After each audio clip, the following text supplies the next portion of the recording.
ಮಾತಾಡ್ತಾರೆ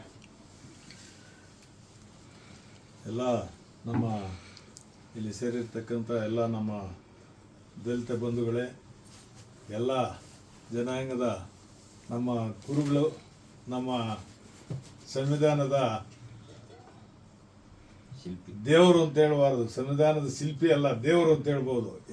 ಯಾಕಂತಂದ್ರೆ ಎಲ್ಲ ಸಮುದಾಯಕ್ಕೂ ಇವಾಗ ನಾನು APMC ಮೆಂಬರ್ ಆಗಿದ್ದೆ, ಅಧ್ಯಕ್ಷನಾಗಿದ್ದೆ, ಮತ್ತೆ ತಾಲೂಕ್ ಪಂಚಾಯತಿ ಮೆಂಬರ್ ಆಗಿದ್ದೆ, ಅಧ್ಯಕ್ಷನಾಗಿದ್ದೆ, ಮತ್ತೆ ಜಿಲ್ಲಾ ಪಂಚಾಯತಿ ಸದಸ್ಯನಾಗಿದ್ದೆ. ಇವೆಲ್ಲ ಆಗ್ಬೇಕಾದ್ರೆ ಕಾರಣಕರ್ತರು ನಮ್ಮ ಅಂಬೇಡ್ಕರ್ ಅವರ ಸಂವಿಧಾನದಿಂದ ನಾವೆಲ್ಲ ಇವೆಲ್ಲ ಆಗಿರೋದು.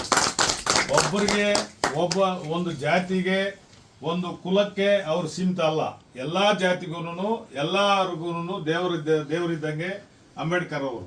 ಇವತ್ತು MLA ಆಗ್ಬೋದು, MP ಆಗ್ಬೋದು, ಎಲ್ಲ ಅಧಿಕಾರಗಳನ್ನ ನಾವು ಪಡಿಬೇಕಾದ್ರೆ ಈ ಸಂವಿಧಾನದಿಂದ ನಾವು ಇವತ್ತು ಎಲ್ಲ ಅಧಿಕಾರಗಳನ್ನ ಅನುಭವಿಸ್ತಾ ಇರೋದು. ಬೇರೆ ಯಾವುದು ಇಲ್ಲ. ಅಂಬೇಡ್ಕರ್ ಸಂವಿಧಾನ ಕೊಡ್ದಿದ್ರೆ ನಾವೆಲ್ಲ ಯಾವ ಮೆಂಬರು ಆಗಕ್ಕೆ ಸಾಧ್ಯ ಇಲ್ಲ, ಏನೇ ಇಲ್ಲ. ಈವನ್ ಪಂಚಾಯತಿ ಮೆಂಬರ್ ಆಗಬೇಕಾಗಿದ್ರು ಈ ಸಂವಿಧಾನನೇ ಮುಖ್ಯ. ಈ ಸಂವಿಧಾನ ಬಹಳ ಮುಖ್ಯವಾದದ್ದು. ಇಂಥವ್ರನ್ನ ನಾವು ಪ್ರತಿಯೊಬ್ಬರೂ ದೇವರಿಗಿನ್ನ ಹೆಚ್ಚಾಗಿ ನಮ್ಮ ಅಂಬೇಡ್ಕರ್ ಅವ್ರನ್ನ ಪೂಜಿಸುವುದರಲ್ಲಿ ಯಾವ ವಿಧವಾದಂಥ ತಪ್ಪಿಲ್ಲ. ನಾವು ಎಲ್ಲ ಜನಾಂಗದವರು ದೇವರಂತೆ ಅಂಬೇಡ್ಕರ್ ಅವ್ರನ್ನ ಪೂಜೆ ಮಾಡಬೇಕು.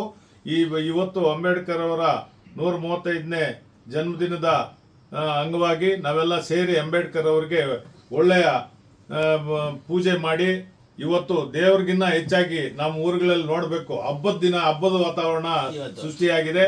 ಎಲ್ಲ ಊರುಗಳಲ್ಲೂ ನಾನು ರಾತ್ರಿನೂ ಸೀತಾರಾಂಪುರದಲ್ಲಿ ಎಲ್ಲ ಹುಡುಗರೆಲ್ಲ ಸೇರಿ ಆ ಬಟ್ಟಿಂಗ್ಸ್ ಎಲ್ಲ ಕಟ್ಟಿ ನಾನು ನೋಡ್ಕೊಂಡ್ ಬಂದೆ. ರಾತ್ರಿ 11 ಗಂಟೆಯಲ್ಲಿ ಕಟ್ತಾ ಇದ್ರು. ಬ್ರಾಹ್ಮಣಹಳ್ಳಿಯಲ್ಲಿ, ಇರಗಂಪಲ್ಲಿಯಲ್ಲಿ, ಈ ನಮ್ಮ ಹೋಬಳಿಯಲ್ಲಿ ಪ್ರತಿ ಒಂದು ಊರಲ್ಲೂ ಅಂಬೇಡ್ಕರ್ ದಿನಾಚರಣೆಯನ್ನ ಹಬ್ಬವಾಗಿ ಮಾಡ್ತಾ ಇದ್ದಾರೆ.